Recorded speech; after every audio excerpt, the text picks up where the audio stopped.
तो बच्चों आज हम देख रहे हैं हमारी 11वीं कक्षा का 14वां अध्याय, जिसका पार्ट 2 हम देखने वाले हैं। तो पहले भाग में हमने सिर्फ इंट्रोडक्शन देखा था कि किस तरीके से हम प्लांट्स पे डिपेंड होते हैं, खाद्य पदार्थ क्या होता है, एटीपी का रिक्वायरमेंट क्यों होता है। आज हमें ये पता लगेगा पार्ट 2 के अंतर्गत कि पादपों में श्वसन का कारण क्या है, क्या रीज़न है कि हमें पादपों में श्वसन कराया जाता है। ठीक है, तो स्टार्ट करते हैं।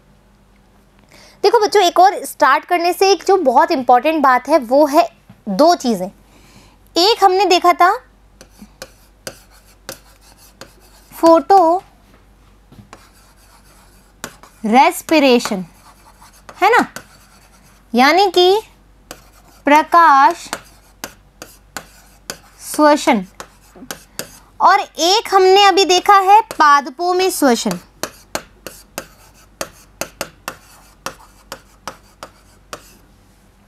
दो बातें हैं ये, दो बातें हैं। दो बातों में हमने देखा एक तो फोटो रेस्पिरेशन जो कि प्रकाश संश्लेषण की क्रिया में हो रहा था। इस फोटो रेस्पिरेशन में क्या हो रहा था कि भैया O2 का यूज आ रहा था और CO2 जो थी उसको बाहर रिलीज कर रहे थे। ये चीज हो रही थी, O2 का उपयोग आ रहा था, CO2 को बाहर रिलीज कर रहे थे। ये फोटो रेस्पिरेशन में हो रहा था। अलग सी कंडीशन थी ये C3 प्लांट के अंदर, एक अलग सी रीजन था ये। ठीक है, ये सिर्फ गर्मियों के ज़्यादा हाईलाइट और हाई टेम्परेचर पे ही ये चीज़ हो रही थी। ठीक है, हाईलाइट और हाई टेम्परेचर पे ये रिएक्शन हो रही थी। लेकिन पादपों में जो श्वसन है ना वो अलग बात है।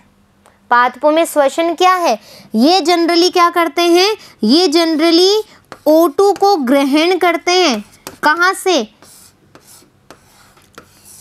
बाहर से, और CO2 को बाहर रिलीज करते हैं। आप यही सोच रहे होंगे ना कि मैडम ऐसा तो नहीं होता। तो बच्चों ये होता है किसमें, प्रकाश संश्लेषण में होता है कि वो CO2 को ग्रहण करते हैं और O2 को बाहर निकालते हैं। लेकिन पादपों में भी श्वसन होता है, और पादपों में श्वसन के दौरान जैसे हम रेस्पिरेशन करते हैं, O2 लेते हैं, CO2 बाहर छोड़ते हैं, तो पादपों में श्वसन मानव श्वसन के समान ही है। ये दोनों एक ही क्रिया है, अलग अलग क्रिया नहीं है। लेकिन ये अलग चीज है, ये सिर्फ पादपों में होती है और प्रकाश संश्लेषण के दौरान होती है। ये जो है ये नॉर्मली चलती है। Clear that? कोई भी बच्चा पादप श्वसन और फोटो रेस्पिरेशन को एक साथ मिक्स ना करे। Both are different thing in different condition. ठीक है, समझ में आ गई बात? यहाँ तक क्लियर दैट? कोई भी एक मन में डाउट नहीं होना चाहता है, चाहिए कि कोई भी आप चीजें कैसे क्लियर कर रहे हो। ठीक है, आ जाओ। अब इस प्रश्न का कोई परोक्ष उत्तर नहीं है, सीरियसली नहीं है।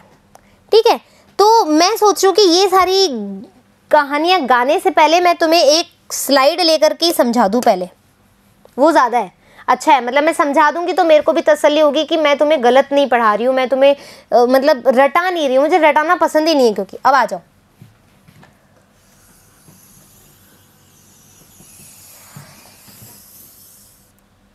ठीक है, ये है प्लांट सेल। ठीक है, पादप कोशिका। हमारा टॉपिक क्या है पार्ट 2 का कि पादपों में श्वसन का कारण क्या है, क्यों जरूरी है पादपों में श्वसन। ठीक है, ये बात हमने बोली। तो यहां पर तुम देखोगे, रुको, कलर अलग अलग लेंगे, सुंदर लगेगा।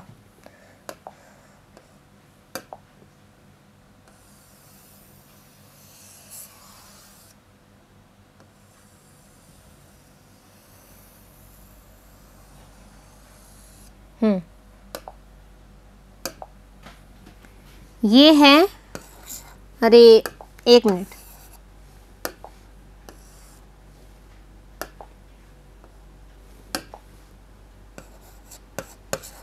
माइटोकॉन्ड्रिया।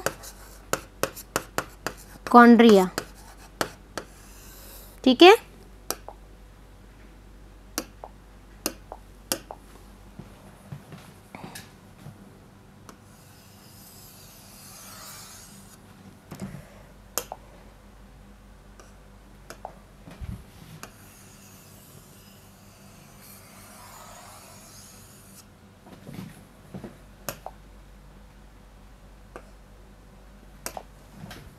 ये है क्लोरोप्लास्ट। यदि तुम्हें ये चीज़ समझ में आ जाएगी ना आज, तो तुम्हें पता लग जाएगा कि जो पादपों में श्वसन है वो क्यों होता है और बहुत ज़रूरी है। उसके बाद में तुम जाना ग्लाइकोलिसिस क्या होता है, फर्मेंटेशन किण्वन क्या होता है, क्रैब साइकिल क्या होता है और इलेक्ट्रॉन ट्रांसपोर्ट चेन रिएक्शन क्या होती है, वो सब चीज़ें बात की बात है। इंपॉर्टेंट ये है कि तुम्हें पहले ये पता लग जाए कि पादपों में श्वसन हो क्यों रहा है, प्रकाश संश्लेषण पे ये कैसे डिपेंड है, वो चीज़ तुम्हें पता होनी चाहिए। ठीक है, और ये है हमारा साइटोप्लाज्म कोशिका द्रव्य।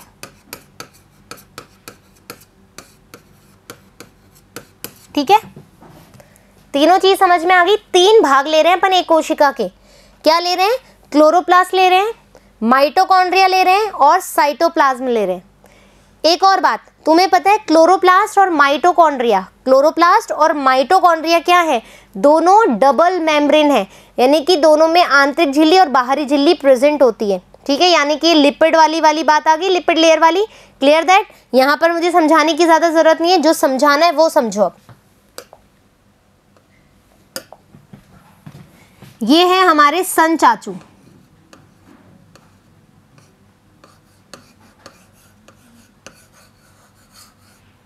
ठीक है, ये है हमारे सूर्य देवता। नमस्कार। ठीक है, सन चाचू हैं। अब आपको पता है कि सन चाचू हैं तो फोटोसिंथेसिस होगा, प्रकाश संश्लेषण की अभिक्रिया कहाँ होगी? क्लोरोप्लास्ट में होगी। ठीक है, क्लोरोप्लास्ट में हम करें, आ जाओ।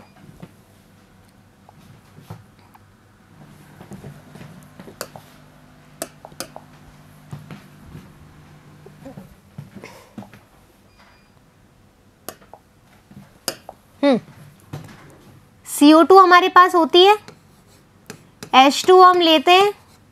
ठीक है, कहाँ पर हो रही है ये? ग्रेनम में, थाइलेकॉइड में हो रही है रिएक्शन, पता है ये बात। इससे हमारे पास क्या बनता है?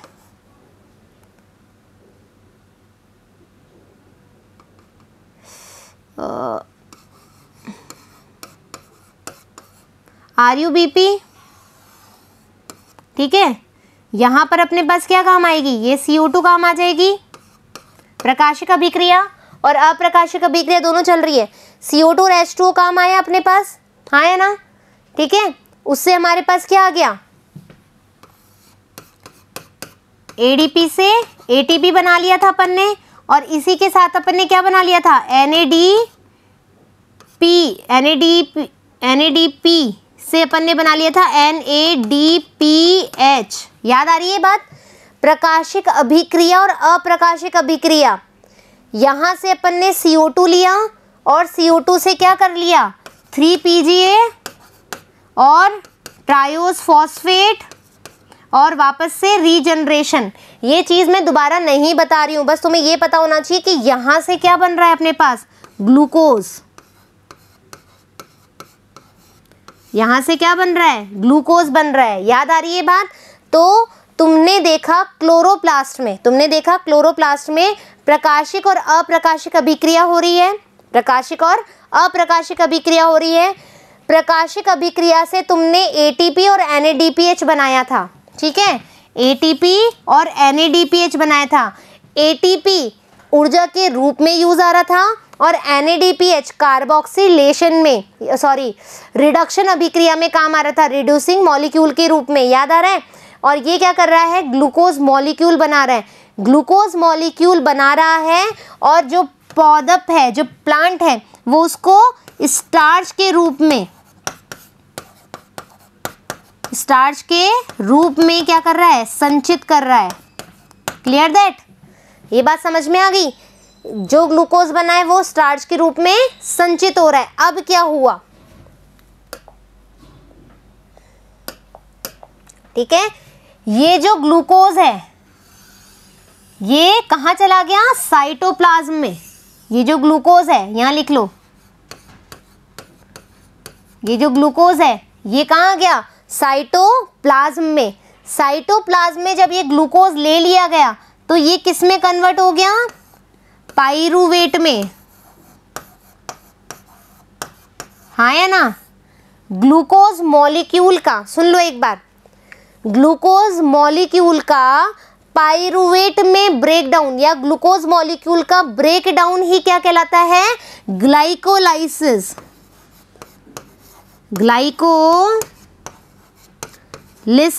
ग्लाइकोलिसिस, ठीक है, ग्लाइकोलिसिस कहलाता है। ग्लूकोज मॉलिक्यूल का टूटना, ठीक है, ग्लाइकोलिसिस कहलाता है। ग्लाइकोलिसिस हमेशा कहाँ होता है? साइटोप्लाज्म में होता है, ठीक है, कहाँ होता है? साइटोप्लाज्म में होता है। यहाँ तक क्लियर? आई बात समझ में? तो ग्लाइकोलिसिस समझ में आ गया। इस ग्लाइकोलिसिस की वजह से क्या होता है? दो मॉलिक्यूल एटीपी बनता है और NADH बनता है। NADPH वाला नहीं बनता है, सिर्फ NADH बनता है, ठीक है, NADH बनता है। अब क्या हुआ? ये जो पाइरुवेट तुम देख रहे हो, ये जो पाइरुवेट देख रहे हो, ये पाइरुवेट अब क्या करेगा? ये जाएगा माइटोकॉन्ड्रिया में। ये पाइरुवेट जो है ये जाएगा माइटोकॉन्ड्रिया में, और माइटोकॉन्ड्रिया में क्या होगा? नहीं, एक मिनट रुको, कलर चेंज करना पड़ेगा।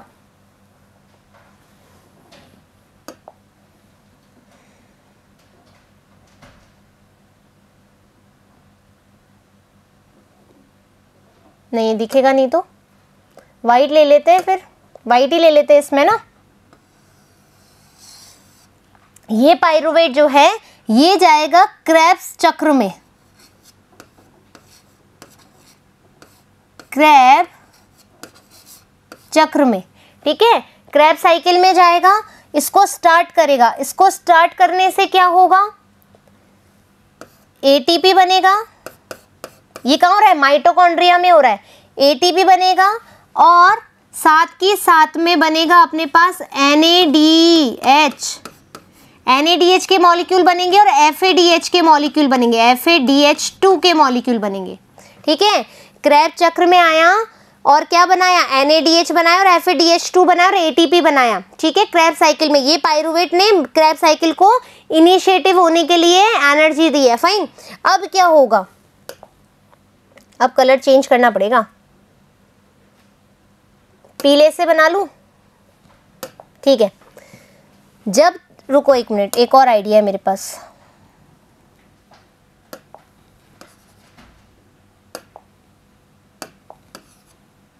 हाँ ये ठीक है।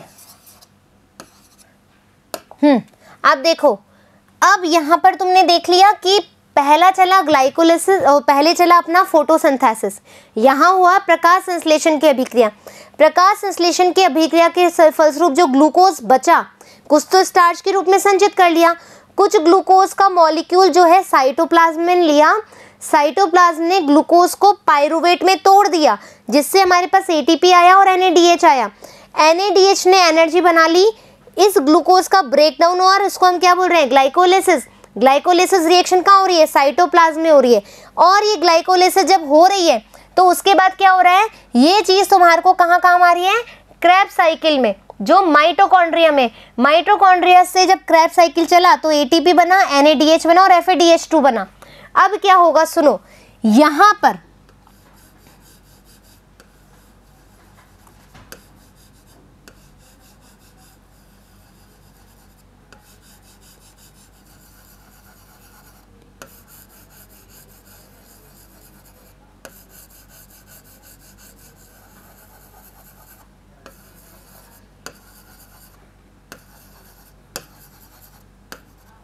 ये है ETS, electron transport system. ETS, electron transport system. देखो बच्चों, याद नहीं रहे तो लिख लो क्योंकि जगह कम है अपने पास। ETS, electron transport system.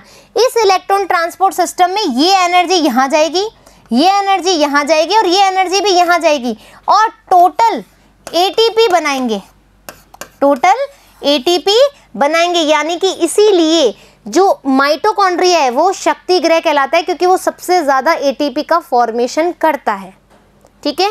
अब तुम्हें पता लगा कि प्रकाश संश्लेषण श्वसन के लिए किस तरीके से रिस्पॉन्सिबल है, ठीक है। फोटो रेस्पिरेशन अलग बात है, नॉर्मल श्वसन अलग बात है। अब क्या होगा? सुनो, यहाँ से जब ये चलेगा, ठीक है। यहाँ पर तुम्हारे पास क्या आया था, यहाँ से तुम्हारे पास ग्लूकोज के साथ O2 भी बना था, यहाँ पर तुम्हारे साथ इसमें मतलब ये जो रिएक्शन है उसके साथ में O2 भी बना था, ठीक है। ग्लूकोज के साथ O2 बना था, याद है। यहाँ पर तुम्हारे पास क्या निकलेगा, CO2 निकलेगा। तो ये CO2 जो है बच्चों, ये CO2 जाएगा वापस से कहाँ पर, ये जाएगा CO2, ये रहा, यहाँ पर कार्बोक्सिलेशन के लिए यूज आ जाएगा ये CO2। ये CO2 तुम्हारा कार्बोक्सिलेशन के लिए वापस से यूज आ रहा है। और ये जो O2 है, ये जो O2 है, ये वापस से कोशिका किस में काम लेगी, जब रेस्पिरेशन करेगी O2 की जरूरत पड़ेगी ना, तो ये O2 वापस से तुम्हें यहीं पर ही काम आ रहा है, ग्लूकोज प्लस O2, ठीक है। समझ में आ गया। तो यानी कि जो प्रोडक्ट बन रहा है वो अंदर ही अंदर काम भी आ रहा है और हमारे पास कुल मिला के क्या आ रही है, ऊर्जा आ रही है। तो आशा करती हूँ कि तुम्हें ये समझ में आ गया होगा कि पादपों में श्वसन होता क्यों है, ऊर्जा के लिए, खाद्य पदार्थों के लिए, ठीक है। और प्रकाश संश्लेषण किस लिए जिम्मेदार है। और एक और बात, जब अपन किसी भी यूकैरियोट्स में, जब अपन किसी भी और ये जो तुमने देखी ना अभी ये जो प्रक्रिया है, इसको अपन बोलते हैं सेलुलर रेस्पिरेशन, सेलुलर रेस्पिरेशन, ठीक है। कोशिकीय श्वसन, कोशिकीय श्वसन। तो एक बार स्क्रीनशॉट ले लो इसका, एक बार स्क्रीनशॉट ले लो। डन, डन, क्लियर दैट, चीजें समझ में आ गई। अब देखो हम अपन थोड़ा सा पढ़ लेते, तुम्हारे बुक में क्या लिखा हुआ है। पौधे बिना श्वसन अंग के कैसे श्वसन करते होंगे, इसके कई कारण हैं। प्रथम कारण क्या है, पादपों का प्रत्येक भाग अपनी गैसीय आदान प्रदान की आवश्यकता का ध्यान रखता है। तुम्हें पता है ना, स्टोमेटा से CO2 और O2 लेने का काम रखता है, ध्यान पता है कि कितनी O2 जरूरत है, कितनी CO2 जरूरत है। पादपों के एक भाग से दूसरे भाग में गैसों का परिवहन बहुत कम हो पाता है, ये हम बात कर चुके हैं। जब अपन ने खाद्य श्रृंखला पढ़ी थी, पादपों में परिवहन पढ़ा था, तो हमें समझ में आ गई ये चीज़। दूसरा कारण क्या है, पादपों में गैसों का आदान प्रदान की बहुत अधिक मांग नहीं होती है, ठीक है। पादप के विभिन्न भागों में मूल, तना, पत्ती में श्वसन जंतुओं की अपेक्षा बहुत ही धीमी दर से होता है। जंतुओं में ये जो रेस्पिरेशन है वो ज़्यादा होता है, लेकिन पादपों में कम होता है। Clear that. केवल प्रकाश संश्लेषण के दौरान ही गैसों का अत्यधिक आदान प्रदान होता है, ये अभी अब मैंने आपको जस्ट समझाया है, ठीक है। केवल प्रकाश संश्लेषण के दौरान ही गैसों का आदान प्रदान होता है। प्रत्येक पत्ती पूर्णतः इस प्रकार अनुकूलित होती है कि इस अवधि के दौरान वे अपनी आवश्यकता कंप्लीट कर सके। उसको कितना CO2 चाहिए, कितना O2 चाहिए, कौन सी रिएक्शन के लिए क्या क्या प्रोडक्ट जरूरी है, वो सब ध्यान रखती है ड्यूरिंग द फोटोसिंथेसिस, प्रकाश संश्लेषण के दौरान। जब कोशिका श्वसन करती है, अब श्वसन करती है तो क्या हो रहा है, देखो ऑक्सीजन की उपलब्धता की कोई समस्या नहीं होती है। क्यों, ऑक्सीजन तो ग्लूकोज के साथ क्या कर रही है, अपन यही तो कर रहे हैं, ग्लूकोज बना रहे हैं प्लस O2 बना रहे हैं, किससे, C3 साइकिल से, हाँ या ना, ये चीज हो रही है अपने पास। अब क्योंकि कोशिका में प्रकाश संश्लेषण के दौरान ऑक्सीजन निकलती है। तृतीय कारण यह है कि बड़े स्थूल पादपों में अधिक दूरी तक विस्तृत नहीं हो सकता, मतलब विसरण जो अपन पढ़ चुके हैं वो नहीं हो पाता है। पादपों में प्रत्येक सजीव कोशिका पादपों की सतह पर बिल्कुल पास स्थित होती हैं, मतलब जो कोशिकाएं बहुत ज़्यादा पास पास होती है, जैसा कि तुमने देखा था mesophyll, bundle sheath, xylem, phloem सब एक साथ यूँ इकट्ठे होते हैं। ये पत्ती के लिए एक सत्य कथन है और ये वाकई में बहुत फैक्ट बात है लीव के लिए। तना में सजीव कोशिकाएं छाल व छाल के नीचे पतली सतह के रूप में व्यवस्थित रहती है। एपिडर्मिस, हाइपोडर्मिस, ये हमने पढ़ा हुआ है। तने का पूरा काट, पत्ती का काट, ये सब हम देख चुके हैं। तो इनमें कुछ छिद्र होते हैं, वातरन, पोर्स होते हैं, हम देख चुके हैं। भीतर की कोशिकाएं मृत होती है और वो यांत्रिक सहायता प्रदान करती है, जैसे स्क्लेरेनकाइमा सेल्स जो होती है, डेड सेल्स होती है, पता है ये बात हम पढ़ चुके हैं। अतः पादपों के अधिकांश कोशिकाओं की सतह हवा के संपर्क में होती है, हाँ या ना, कोशिका की सतह क्या होगी, हवा के संपर्क में होगी। अब ये पैरेन्काइमा कोशिकाओं द्वारा इसे आगे बढ़ाते हैं। ये देखो, तुम्हें ये पढ़ने के लिए पहले देखना पड़ेगा चैप्टर जिसमें मैंने सेल्स और टिश्यूज़ के बारे में पढ़ाया, उसमें सब कुछ मैंने बताया, पैरेन्काइमा कैसे होती है, स्क्लेरेन्काइमा कैसे होता है, कॉलेन्काइमा कैसे होती है, सब चीज़ें आपको उसमें मिल जाएगी इजीली, ठीक है। ये पैरेन्काइमा कोशिका के द्वारा इसे आगे बढ़ाते हैं और वायु रिक्तिकाओं के आपस में जुड़े हुए जल रूपी रचना के कारण ये संभव होता है। और पादपों में जो गमन वाला चीज़ें हैं वो भी तुम उससे रिलेट कर सकते हो चैप्टर को। ग्लूकोज के नियंत्रित संपूर्ण ऑक्सीकरण के दहन से अंतिम उत्पाद के रूप में कार्बन डाइऑक्साइड और जल H2O के साथ ऊर्जा निकलती है, अपन देख चुके हैं, ठीक है, जिसका सर्वाधिक भाग ऊष्मा के रूप में निकल जाता है। कैसी रिएक्शन होगी? ये रिएक्शन होगी, देखो C6H12O6 ऑक्सीजन बन रही है अपने पास और क्या निकल रहा है 6 CO2 और 6 H2 और ऊर्जा, ये चीज़ हो रही है अपने पास। यदि यह ऊर्जा कोशिका के लिए आवश्यक है तो इसका उपयोग कोशिका दूसरे अणुओं के संश्लेषण में होना चाहिए। भाई और प्रोडक्ट बनाए ना, ये बहुत इंपॉर्टेंट है। तो पादप कोशिकाओं में इस तरह भोजन बनाती है जिससे कि ग्लूकोज के अणु, भोजन बनाने वाली बात, स्टार्च क्या है, भोजन के रूप में तो संचित होता है, ग्लूकोज के अणु का अपचय निकलने वाली संपूर्ण ऊर्जा मुक्त ऊष्मा के रूप में न निकल पाए। यानी कि जो जितनी भी एनर्जी तुमने बनाई, जितना भी एटीपी निकला है, वो उसको फ्री ऊर्जा के रूप में या फ्री एनर्जी के रूप में नहीं देने चाहती है, वो स्टार्च को संचित कर रही है ताकि आगे जाकर के जब वो ग्लूकोज का अपन उपयोग लेंगे किस में, ग्लाइकोलिसिस में, क्रैब साइकिल में, ईटीएस में, तो वो काम आएगी ना अपन को, फूड के रूप में तो आ ही रही है, इसके अलावा और सिस्टम को चलाने के लिए, श्वसन की क्रिया करने के लिए भी तो काम आ रही है। तो वो चीज़ ही कौन देखता है? प्लांट देखता है कि हमारी कोशिकाओं से सारी एनर्जी ऐसे फ्री ना निकल जाए, ठीक है। मुख्य बात यह है कि ग्लूकोज का ऑक्सीकरण एक चरण में ना होकर के, तुम्हें पता है जब ग्लूकोज का ग्लाइकोलिसिस अपन पढ़ेंगे ना तो वो 10 स्टेप्स में होती है, 10 स्टेप्स 10 चरण चाहिए होते हैं उसकी रिएक्शन को करने के लिए। तो जिनमें कुछ चरण इतने बड़े होते हैं कि इनसे निकलने वाली पर्याप्त ऊर्जा एटीपी के संश्लेषण में उपयोग में आ जाती है। मतलब कुछ चरण इतने ज़्यादा बड़े हैं कि वो एटीपी का सिंथेसिस करने में ही यूटिलाइज हो जाते हैं। श्वास की क्रियाविधि के दौरान ऑक्सीजन का उपयोग होता है, अभी हमने देखा है, भाई नहीं देखा क्या तुमने? देखो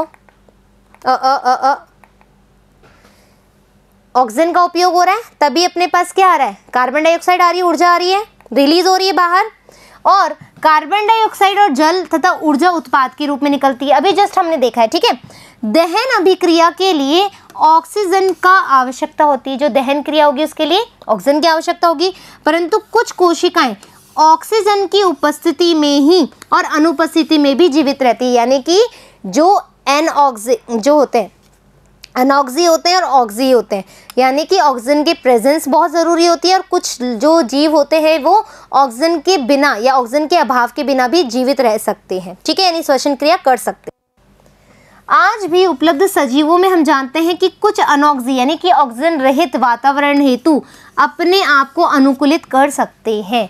जैसे कुछ जीव हमारी बॉडी में जाते हैं तो वो क्या करते हैं, हमारे अब अंदर की तरफ तो गैसेस नहीं है ना, वो तो बाहर और अंदर हो रही है, अंदर की तरफ गैसेस थोड़ना है, तो वो किसी पार्ट में रह रहे हैं तो तुम्हें ये नहीं लगता है कि वो बाहर सांस लेने थोड़ना आएगा पहले, कि पहले अंदर गया, बॉडी को इन्फेक्ट किया, फिर वापस से 2 मिनट बाद सांस लेगा, फिर वापस अंदर जाएगा, फिर बाहर जाएगा, ऐसा तो पॉसिबल ही नहीं है।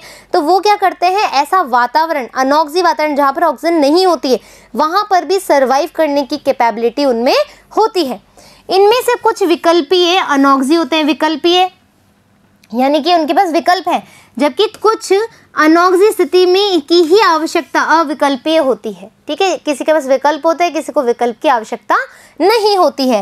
हर स्थिति में सभी जीवों में एंजाइम तंत्र होता है, जितने भी रिएक्शन हो, चाहे वो एरोबिक हो चाहे वो एनारोबिक हो, अनऑक्सी हो ऑक्सी हो, दोनों के ही लिए एंजाइम बहुत इंपॉर्टेंट होते हैं। ग्लूकोज को बिना ऑक्सीजन की सहायता के रूप में आंशिक रूप से ऑक्सीकृत करता है, ठीक है। इस प्रकार ग्लूकोज का पायरुविक अम्ल में विघटन ग्लाइकोलिसिस कहलाता है, जो हमने यहां पढ़ा है। ग्लूकोज का पायरुविक अम्ल में, ठीक है, पायरुविक अम्ल में, कुछ लोग पायरुवेट और पायरुविक अम्ल में कंफ्यूज होते हैं, तो दोनों एक ही बात है, ठीक है। पायरुविक अम्ल में अपघटन, विघटन क्या कहलाता है? ग्लाइकोलिसिस कहलाता है। ये अभी हमने देखा है, आ जाओ।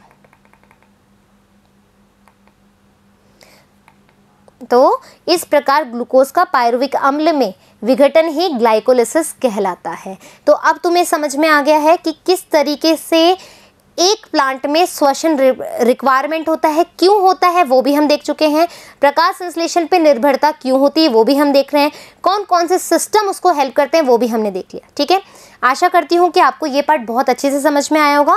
फिर मिलेंगे अपन ग्लाइकोलिसिस के साथ में। It's a very important topic for you, for your examination, for the NEET aspirant. तो जल्दी ही मिलेंगे, जब तक धन्यवाद।